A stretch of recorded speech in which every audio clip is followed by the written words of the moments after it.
You can see the way we've curated today. We're trying to do 30,000 feet back down to the local, back to different jurisdictions. Yesterday you heard last night, those of you that were at the dinner heard, bit of a snapshot discussion about the economy. What we wanted to do was start today to talk about the biggest picture there is, which we riffed off of a report on Making Canada Matter More. So these folks are going to talk to you about the context, the Canadian context, and we appreciate you being here. Over to you, Andrea. Happy to get started here. Thank you very much, Mary. I love the title of this panel, Making Canada Matter More. Feels like our more humble and polite version of Make America Great Again in a way.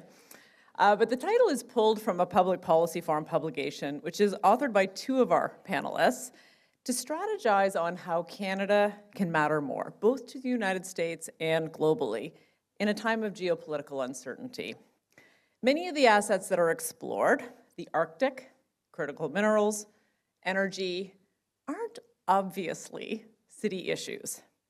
And given that Canada is mostly urban, with 3/4 of us living in cities, we're going to explore this morning the roles that cities play in the economic, social, and environmental future of Canada. And we have an amazing panel to share their perspectives. Two of the three authors of the report, Drew Fagan and Janice Stein, are both from the Munk School of Global Affairs and Public Policy. And we also have two chief economists, my colleague, Frances Donald from RBC, and Pedro Antunes from the Conference Board of Canada.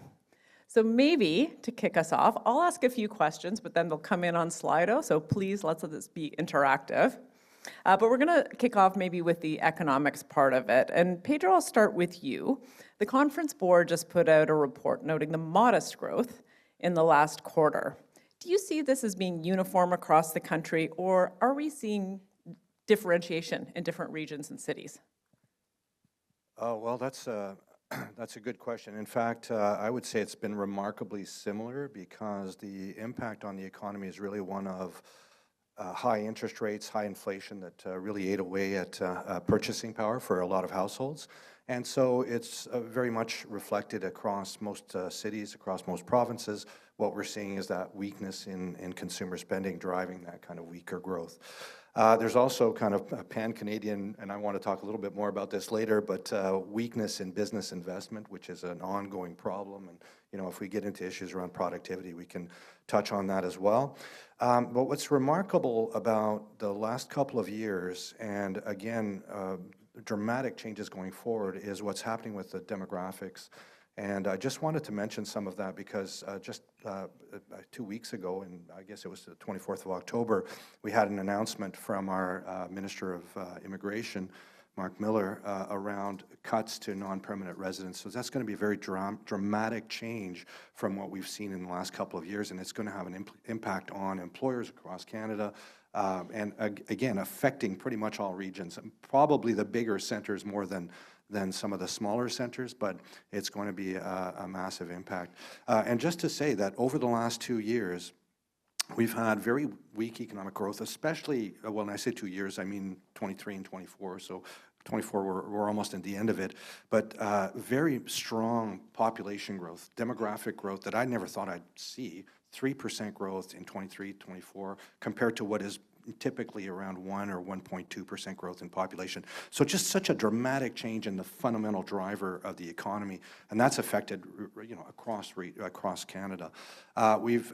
Because of that, we've been able to fill a lot of job vacancies. We had 1 million job vacancies. We've cut those in half. Employers were really hanging on to employees, even as the Bank of Canada was turning the tourniquet on the economy, raising interest rates and slowing economic activity down in 2024.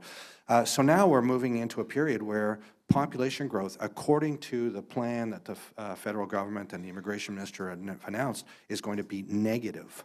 Not 3%, but now all of a sudden next year, minus 0.2% as we exit, according to the plan, over 900,000 non-permanent residents. So that's going to already the economy is weak, consumer spending is weak, and that's going to add to that weakness, and we need to be aware of how that's going to play out in the economy.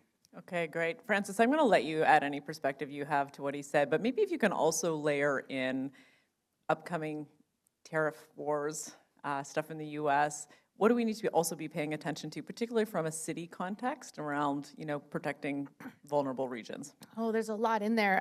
First of all, I agree with as always, I agree with what Pedro says, and what a pleasure to be on this panel with you, Pedro.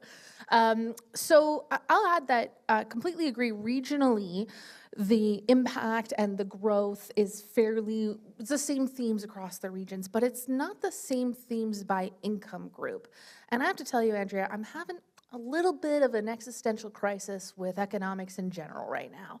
And in part because of some of the issues that Pedro mentioned, immigration impacting our numbers, but also because of how reliant we've become on discussing the economy from the national lens. There are a lot of stories in the Canadian economy that are getting very lost.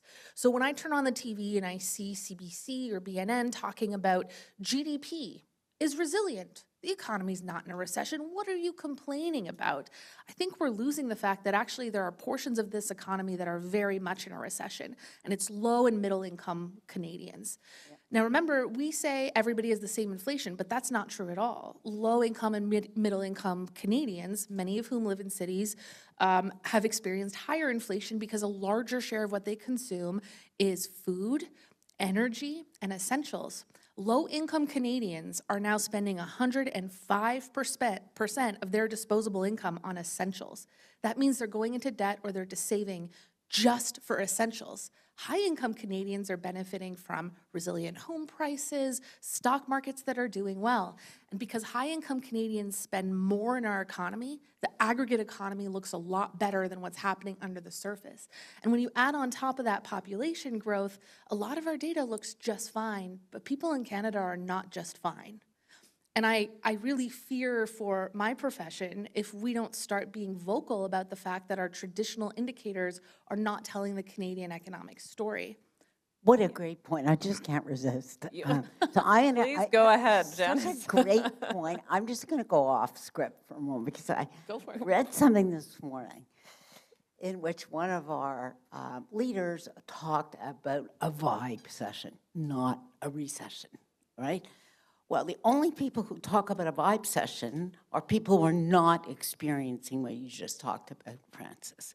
So there's an interesting project that I'm just in, and here's really the point on this. And boy, does this matter for cities? The way economists think about inflation, and I really do understand the way you do it.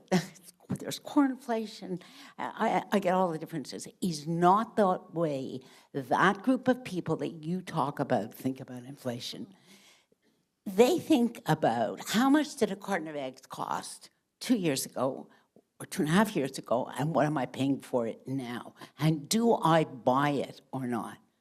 Now, why do we care about that? We care about that because these people are experiencing disproportionate hardship, and many of these people are in cities, although there's some in the rural areas.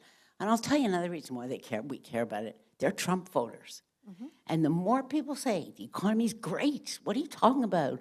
Frankly, let me just interpolate. You're not very sophisticated, are you? This is a vibe session. That's, in fact, why people are voting for Trumps all over the Western democratic world. We need measures of inflation as lived experience from our economists' friends. And you know what? It's not even that hard. Like, maybe we should just work through lunch. Like, it's exactly. It's not hard for me to go on television and say, year-over-year inflation, what you paid today versus last year is up 2%. But compared to 2020, it's up over 20% more for food. That's not difficult to say it. And so your question about tariffs is very relevant here, because the whole concept around a lot of the movements that we've seen is that there's been a cost of living crisis. But tariffs are going to increase prices for everybody in every region, US and Canada. They're going to increase them in price level terms.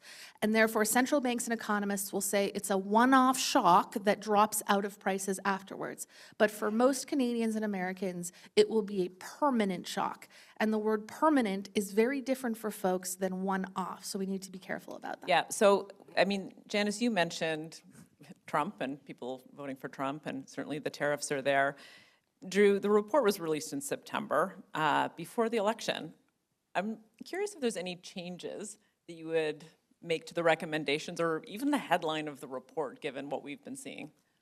And the whole point of the report was to get ahead of this issue to the degree we could, regardless of who won on November 5th. I'm not even sure we mentioned the two leaders. We didn't. We didn't mention the Democratic nominee or the Republican nominee. It was a Canadian strategy for a changing United States that wasn't entirely dependent on what happened on November 5th, although we're hearing that big time. We're seeing it in Technicolor. I just want to add one point on the Trump voters. It's also the Conservative voters to a sizable extent, too. Once the Conservative Party really started focusing on the cost of living in the way they have, their numbers started rising as well. So there is a bit of an echo here on housing costs, on inflation, not to the same extent of anger, but it's reflected here as well. And you see those numbers being solid. So the strategy really was to look ahead. We have always, in negotiations with the United States, not just been the demander, but the big brain with regard to these negotiations, thinking through how the Canadian interest can be recognized in a continental way. Now, that's primarily with the United States. We've also had to grapple with bilateral relationship, trilateral relationship with Mexico. But we landed on 4 areas in particular. One is defense, and you're reading about that with regard to the change in geopolitics and the requirement really for Canada to step up. Particularly what we focus on is on the Arctic.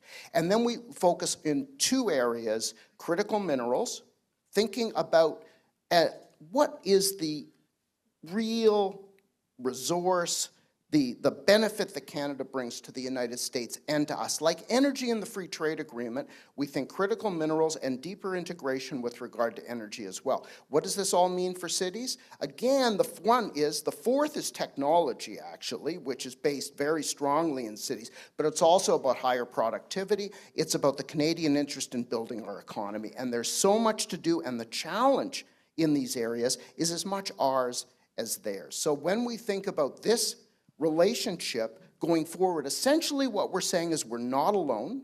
We have things to offer, and in our own interest, we have to negotiate from the United States, and this gives us a greater sense of strength with regard to that negotiations. It may not feel that way after the last 2 weeks and the issues of tariffs and the 51st and, by the way, 52nd state, because he actually gave us 2, but there's a strategy there.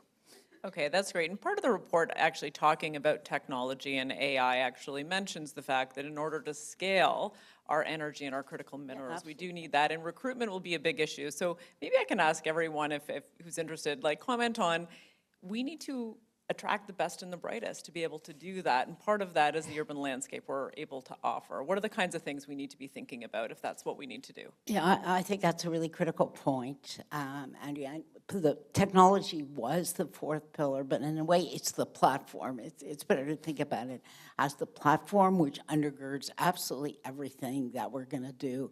And that's a city's issue by and large. It just is a city's issue. So let me just take a moment to paint a picture that I said to Andrea and Francis, to create, frankly, to share the sense of urgency that I feel right now about where this country is. I don't remember feeling this sense of urgency over a long career about the scope of the challenges we face, because the international and the domestic converge in ways that are having a multiplying effect on us. Let's not get distracted by President-elect Trump. There are profound changes going on in the United States, and the period of the 30 years before are not ever coming back, right? It is a very different United States, and that's why we wrote the report that we did that way. Tariffs, you talked about it, Francis, they're going to have, and when people say it's a one-off effect, it's one shot. First of all, to come back to our other conversation, it's not, people will not feel that shock the same way.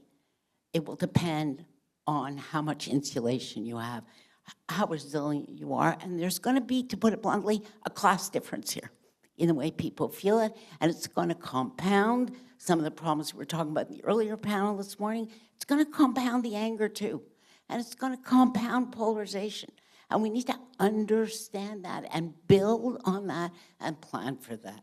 The third thing, just before I get to technology, why the Arctic? Why the Arctic? Because it's ours. It's ours, and we have invested almost nothing in securing it and defending it at a time when the ice is melting, and that is going to be one of the most strategic waterways that is going to connect Asia to Europe. It defies imagination, frankly. Now, why is the Arctic interesting to talk about for just 2 minutes? Because we are not going to succeed in the Arctic if we don't build a cross-cutting coalition. How do you read the defense policy update? Just one time is enough, okay? But just read it. 12 hubs. So I asked, are they connected to civilian infrastructure? No, they're not. Pedro, you look like you're dying to get in here. Go. Please go ahead. No, I just wanted to mention something else about the new administration south of the border, and that is around, well, first of all, we're seeing a much more insular world. I wonder about our, essentially our work and efforts to reduce emissions globally, especially with what's happening in the States. And what does that mean for cities in Canada? Well, I think we're going to be much more focused going forward on mitigation, or we're going to have to be much more focused on mitigation in addition to the investments required for reducing our carbon footprint or our carbon use. So, I just wonder about, if you look at Statistics Canada's data as to where our public investment in infrastructure is as a share of GDP, it doesn't seem that bad. And in fact, when you look at the stock of public assets, they're back on the rise as a share of population. But there's a lot more going on here, because a lot of these assets that we're requiring are no longer assets. They're essentially replacing displaced assets or adding to the need of infrastructure that we didn't have before. And I think this is why we're still talking about these massive infrastructure gaps across the country. So 2 points. One is I think we're going to have to focus a lot more on mitigation going forward and those investments required for municipalities. The other point that's really important we haven't talked about yet, Francis, is the cost of capital. We've seen 2 decades of very cheap interest rates prior to the pandemic. During the pandemic, interest rates were at 0. Those days are over. Even as the Bank of Canada has lowered rates by 125 basis points over the last, several months, if you look at yields, this is what market drives in terms of the cost of capital. Long-term yields have barely dropped. Yields are going to be based on that demand for capital and the amount of sovereign debt that exists in the world. The U.S. is running 6-7% deficits as a share of GDP. China used to buy U.S. treasuries. They're now selling them and running huge deficits themselves. The same with India. So the demand for capital is going to drive and keep interest rates high for a long time. And this affects everyone. Low-income households, young households who just got themselves in debt, municipalities, federal governments, and businesses. Yeah, so the theme of this conference is the infrastructure deficit, and obviously cost of capital is going to have a real impact on that. So really interested in people's views then. If you do need to then prioritize, I mean, I've looked at the conference for the rest of the day, talk on need for local infrastructure, climate infrastructure, transportation infrastructure. Where is the capital infusion going to have the biggest impact? Where do we start when we think about those things? Because we may not be able to afford it all. Anyone jump in? Well, I was Deputy Minister of Infrastructure for 4 years. I solved all the infrastructure problems. So to me, it's academic. Not that academic's a bad word. So, yeah. People know you here, Drew. You can't just get away with that. We're spending... Pedro, you nailed it. Like, in terms of numbers, we're actually doing much better. Like, you go back to, say, 2000 or 2010, what we were spending on infrastructure was actually negligible. And at the municipal level, where most of the infrastructure is owned, this is a period in repair, rehabilitation was very much underserviced. In numbers, it's better, far better than it was. For one thing, the federal government has stepped in a big way. You go back to, say, the Stephen Harper era, he doubled spending. Trudeau's era has doubled spending. Do we spend it well? No. There's a lot of systems friction, and there's a big political thumb on where we spend it. And we actually, people will say, we all do that. We do it more than countries that we look to for a whole variety of reasons, and we get into that in the book. Australia, New Zealand, and others. So you see the frustrations here with regard to transit, in Toronto with regard to the Eglinton line. Also not just we're an expensive builder and we're slow to actually build, and there's a whole variety of reasons which we do get into the book on that. There's also the challenge of inequity, and that's where we get to the Arctic and other areas where we're thinking across the country. You know, in the Arctic, and the ability to sort of use dual use, so civilian and military benefit. You know, I've done a fair bit of work in the Arctic with regard to infrastructure. You know, it's shocking, the level of infrastructure in the north. Take Nunavut, for example. All the communities in Nunavut, their solid waste are dumps. Right now, we don't have that in the south, except in some indigenous, unfortunately, indigenous communities. You can go across. The 53 communities in the north, what's their power come from? Where does their power come from? It's diesel. All but one community. There are means by which we can actually coordinate, including the hubs and others, to better effect, so there's a double benefit from it. So that's where it connects to kind of other spending as well. You know, if I can weigh in, I think there's two really critical things here. First of all, we have to invest in our digital infrastructure. You know, Zita was saying last night, and she's absolutely right, Newfoundland has terrible infrastructure gap, and you have to shut down part of the economy for half the year because there's no flights. So just think about the economic consequences of that because there are no flights. But in addition, so we got into this conversation, how much digital infrastructure? Digital infrastructure is the infrastructure of the next 50 years, frankly. Where's the plan, the focus, and let me say the execution on the digital infrastructure? One of the big themes of the report is execution eats strategy every day for lunch, okay? And we are too slow, is about the, I'm biting my tongue here, in comparison to everybody else. We don't execute at speed. Take our mining sector, take our infrastructure sector. It doesn't matter where you look. We are simply too slow, and the gap between how we execute and the way other countries execute is growing. So if you ask me, because there was a discussion last night, what can we do about this? And my answer is, hope is not a strategy, all right? We're past that. It's not about hope, because we will be, Argentina and Canada had the same GDP in 1900. They hoped, okay? Okay, I'm going to move us along. We actually have a question that's come in, so and it's for our economists mostly, but asking if we're experiencing a K-shaped, bifurcated, post-pandemic economic recovery, and how that's resulted in increasing socioeconomic divides for our country. I can tell, Francis, this is like you're chomping Yes, at the I'm bit. so excited that someone asked this question because it's the right question to ask. It's been a long time that I've been on a panel where I forgot I was the panelist because I was enjoying the conversation so much. So I do tend, and Pedro, you can take another side of this, I do tend to use the K-shaped story more for the United States. And there's a different word I use in Canada. So if you're not familiar, economists are simplistic people, and we like to assign letters to recovery. So like a V is you drop and then you reaccelerate. A U is you kind of drop slowly and then reaccelerate. Or L is you don't reaccelerate. And following COVID, there was a lot of conversations about a K, which was certain portions of the economy would reaccelerate and certain would actually go in the other direction. And at the time, we would use it to talk about the difference between manufacturing and services-based sectors. But what we've seen in the United States is a very clear divide between higher income and lower income. And the higher income folks are benefiting from basically stock market returns. You talk about cost of capital, you know who doesn't worry about that as much? CEOs and large companies, because they have personal connections and they have the ability to access different types of capital streams than smaller businesses. Smaller businesses in the United States have their lowest confidence level since the Great Recession. They are in a recession. And low-income Americans the same. So it's very K-shaped.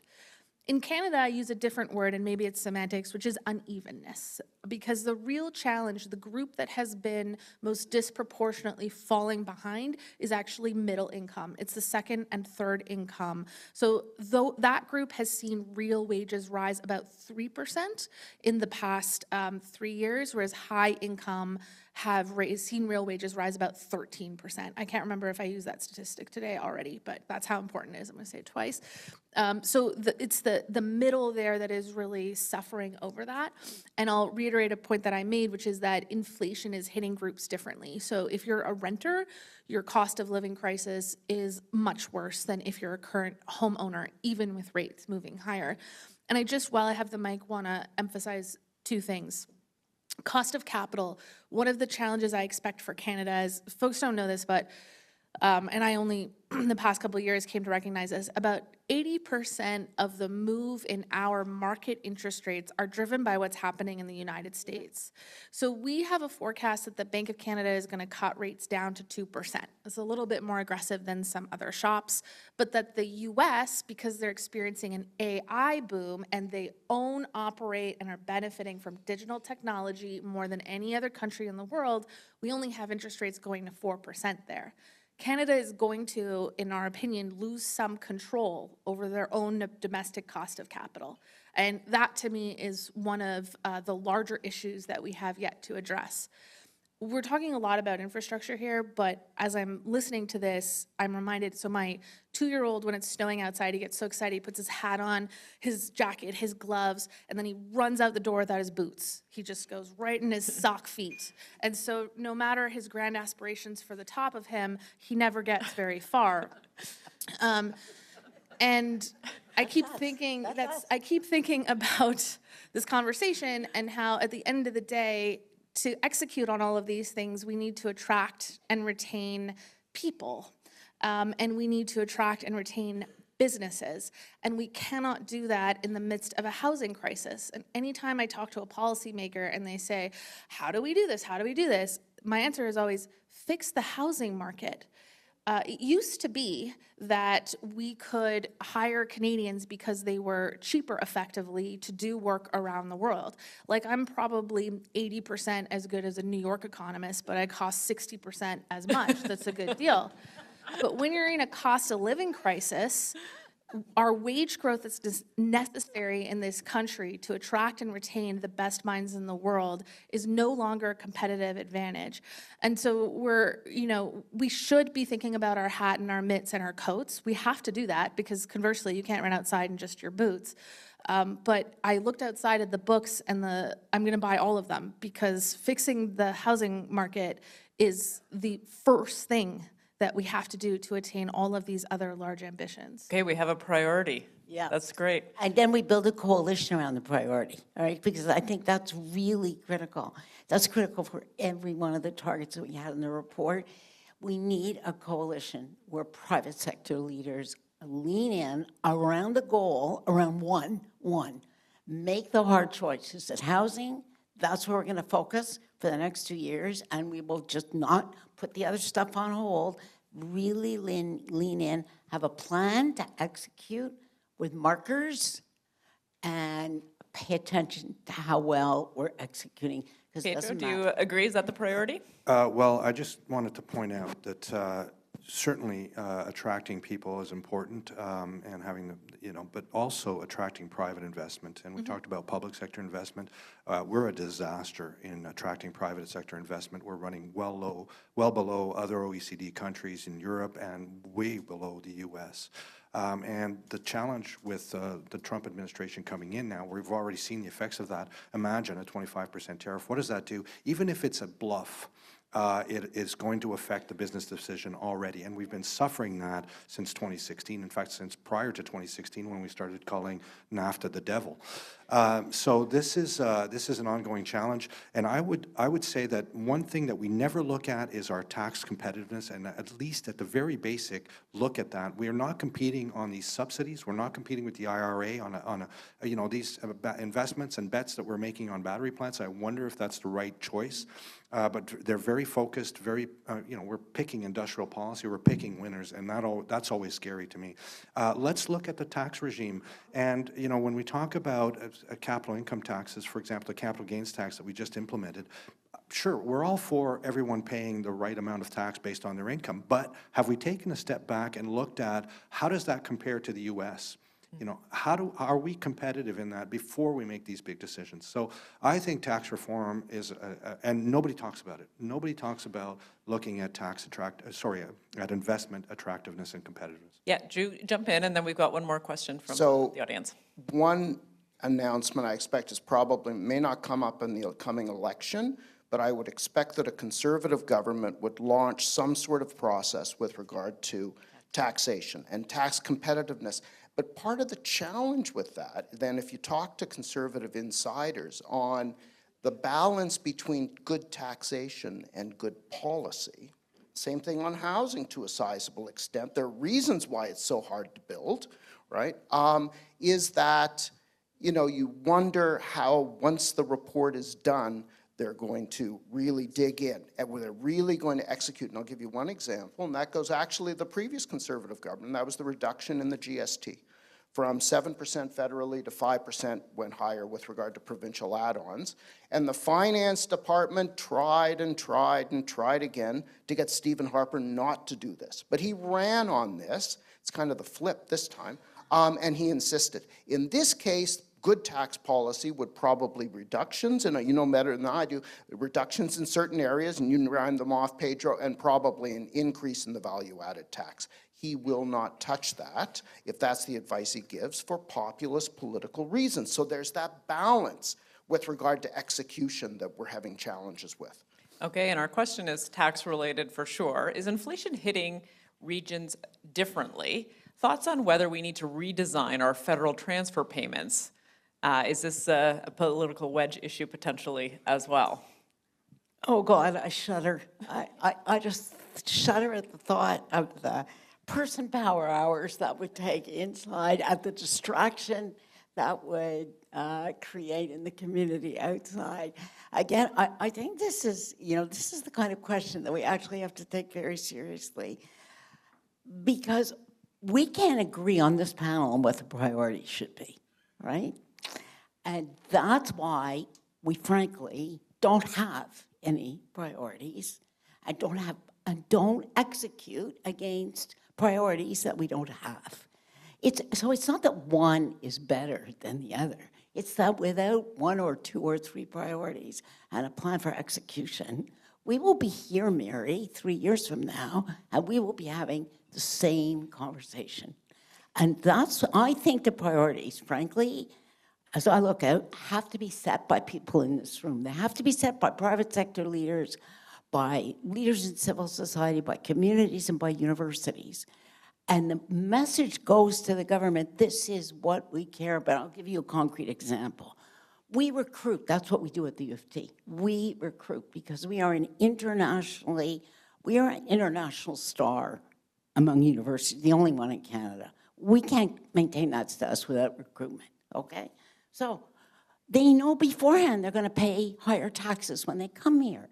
They're okay with that. What they're not okay with is the housing prices. And let's look at the last regulation that came on. You can't buy a house in this country until you're a permanent resident. You look at your face.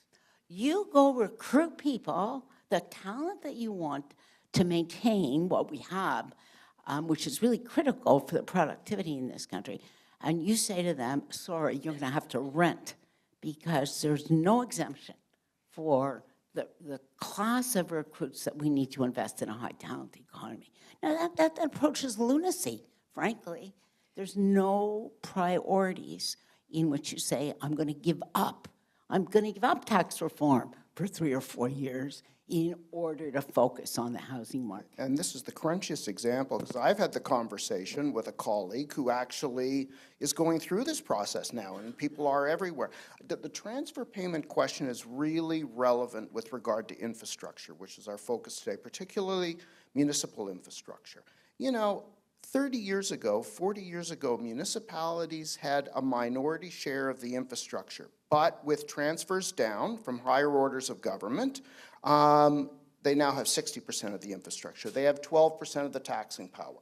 So you've got so much systems friction with regard to being dependent on grants from the higher orders of government, just the feds and the province, and the politics among them. Right now, the feds and the Ontario government aren't really talking. They're both going into an election. It's not systematized enough. And in addition, sometimes there's one-off deals on political preferences. So there's that balance that's just gotten worse over time as opposed to better. Okay, so, Francis, last comment, and then I'm going to do a last question for everyone, and I need to allow a lot of time for that because you all have a lot to say, but you go ahead. Okay, I'll be brief. I agree with you, Drew, and I think the really big issue at the heart of this comes back to why this conference is so important and why the theme is so important.